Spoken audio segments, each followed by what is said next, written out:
Jewish people should feel safe in Australia. Jewish people should feel safe in Israel. Indeed, it's why it exists. This wasn't just an attack on the sovereignty of a nation. It wasn't just an incursion across a border. It was an attack on the sovereignty of people's homes. Families were in their places of refuge, in their places of comfort, in their places of the most significant joy. The doors that they walked through after they were first married, the doors that they walked through when they brought their children home from a hospital, became the doors that saw terror enter their homes. And none of us can imagine what those moments were like. They weren't just filled with unwanted attacks and murder. Where there was time, they were filled with the worst imaginable torture. And the torture wasn't reserved just for the man of the house, but also for the mothers, the grandmothers, some of whom were Holocaust survivors, and the children and babies. That's where some of the most unimaginable acts of human torture happened in 2023. In this time, in this age, in all of the modern technologies and advancements we have, this happened on our planet, on our watch. Many have said, protect your loved ones from the images that are on social media, and we must do that. But for us who are adults and are in places of responsibility like here, we should look at them. We should look at what terror actually is and what actually happened. Because when you look at what was deliberately planned and executed, you realise this was no normal event. It is not hyperbole to say this was Israel's September 11 moment. When you look at the proportion of deaths to the population, it was worse. It was worse. And like September 11, left a mark and echoed through the decades. It impacted my life, the other halfway around the world. This will echo through the decades for Israel, for Jewish people, and maybe all of the world. Other members have been right to point out that this wasn't just about Hamas and that particular border crossing point and the destruction they caused. There are regional and global strategic interests at play as well, and those things will play out in due course. But we mustn't look away. And when we don't look away, you don't just see the horror of what happened, where children weren't just executed, but they found their burnt bodies with their hands tied behind their backs, lined up.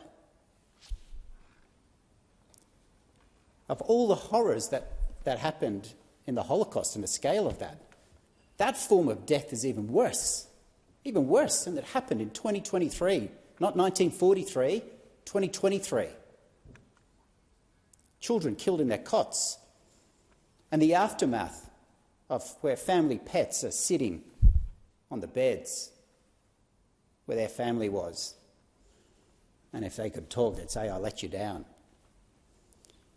Fathers and mothers, we can only imagine, as they did everything they could to save and shield their children, they also thought, "What have I done? My God, I've let my family down." I think of the father who gave an interview on Al Jazeera or BBC, and I think he was a man with an English accent, maybe born in Ireland, but he let his daughter Emily go to a sleepover. Emily was only 8. And for a few days he didn't know where Emily was or what had happened to her. And when he was told that Emily was killed, he jumped with joy. He was so relieved, because for him that was better than what he thought would happen if she was taken hostage in Gaza. Because by then he had seen and heard of the torture and inhumanity that had happened to his neighbours and others in the kibbutz.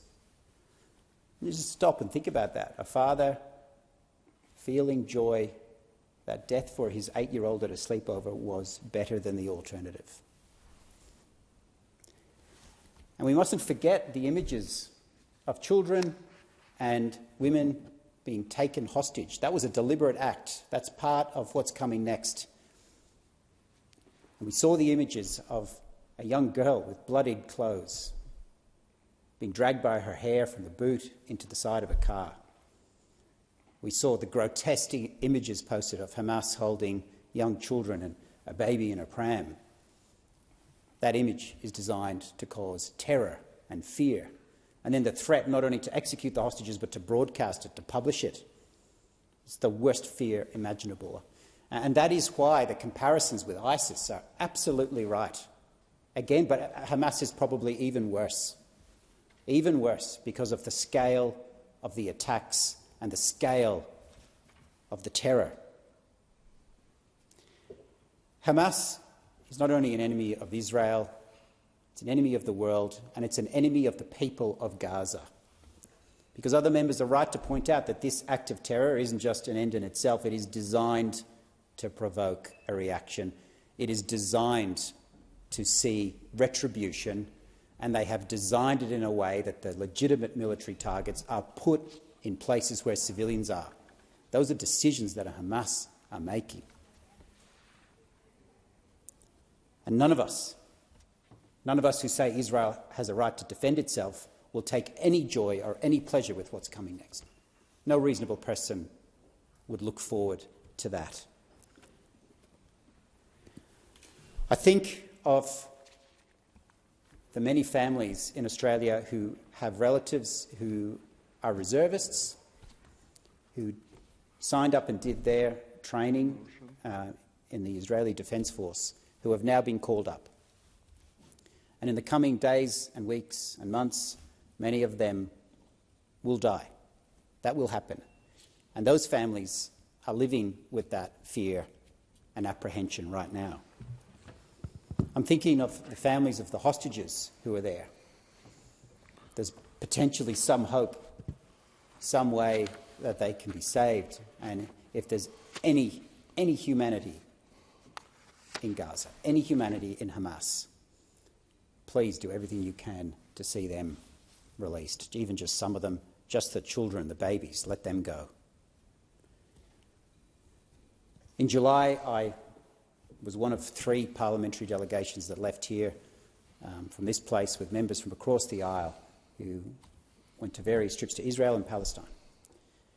And on my particular trip, we went throughout Israel, but I remember being in Sderot, in the northeastern border town near Gaza. And we were shown the playground where bunkers were turned into like a snake that children would feel free to play in.